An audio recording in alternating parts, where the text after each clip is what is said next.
Ayan, magandang buhay po sa ating lahat. At ito si Kuya. Tatanggalin na po namin, i-dismantle po namin yung culvert na 24 inches po. So, ganito po kami mag-dismantle. Ayan, ano yan Kuya? Anong tawag? Ha? Lakring. Ayan, lakring pa lang tawag doon. Ayan, tapos lakring pa rin yan.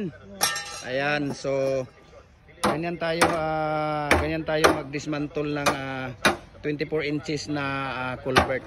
So ilang oras na to Kuya bago mo dinismantle? Kahapon pa yan. Pero actually, mga ilang oras pwede na nating i-dismantle. Ano yan pangalan yan Kuya? Inner. Natin tinatanggal na yan ni Kuya. Tapos i-install na naman natin doon sa kabila. Ayan. So, ayan. Lakring, ito yung lakring. Ituro mo nga yung lakring Kuya. Ayan, lakring. Yan. Lakring yan. Tapos inner. Yung sa ilalim Kuya, anong pangalan yan? Itong sa ilalim. Shoes. Yan yung shoes. Shoes ring yan siya, di ba? Sapatos ang tawag. Ito naman yung outer. So ganyan lang tayo ganyan lang tayo mag i-install. Ayan.